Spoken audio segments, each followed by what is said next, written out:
జాగ్రత్తనిస్తుంది. అందుకని కలి సాధువు, కలి ఒక రకంగా ఉపయుక్తం. మరి కలిఘ్నాయ నమః అని శంకరాచార్యుల వారికి పేరెందుకు వచ్చింది అంటే, కలియుగం దగ్గరికి వచ్చేటప్పటికి భగవంతునికి ఒక సమస్య ఏర్పడింది.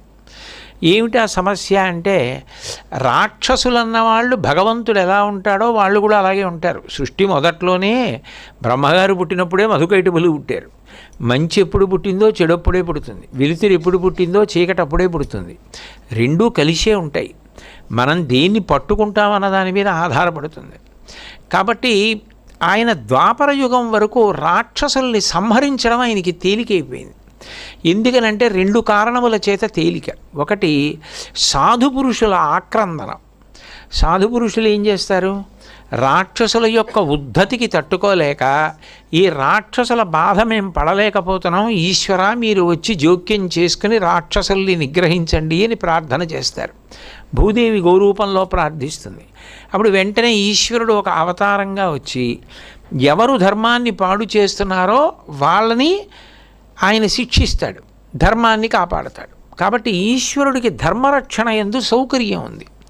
రెండు, గుర్తుపట్టడం చాలా తేలిక. ఎందుకంటే వాళ్ళకి అంటూ ఒక రూపం ఉండేది. ఆ రూపం ఉన్న కారణం చేత వాళ్ళని తొందరగా గుర్తుపట్టేసేవారు, దుర్మార్గులు వీళ్ళు రాక్షసులు అని. కలియుగం దగ్గరికి వచ్చేటప్పటికి ఏమైందంటే, రాక్షసులకు ఉపాధి ఇవ్వలేదు, వాళ్ళకి అంటూ శరీరం లేదు. శరీరం లేకపోతే మీరు ఎలా గుర్తుపడతారు వీళ్ళు రాక్షసులని? పోనీ వాళ్ళకు ఒక నివాస స్థానం ఉందనుకోండి, ఇదిగో వీళ్ళు ఇక్కడ ఉంటారు అని దాడి చేయొచ్చు. వాళ్ళకి మనుష్యుల యొక్క మనస్సుని నివాస స్థానంగా ఇచ్చారు. అంటే వాళ్ళు మనిషి మనసులోనే ఉంటారు.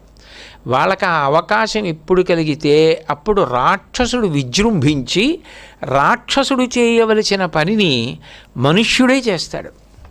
అది మీరు కొంచెం జాగ్రత్తగా పరిశీలనం చేస్తే వాంగ్మయాన్ని, ద్వాపర యుగం పూర్తయ్యేటప్పటికే ఈ పోకడ ప్రారంభం అయిపోయింది. ఎందుకనంటే అశ్వత్థామ మొట్టమొదట ఇటువంటి దారుణ కృత్యాలన్నీ ప్రారంభం చేశాడు.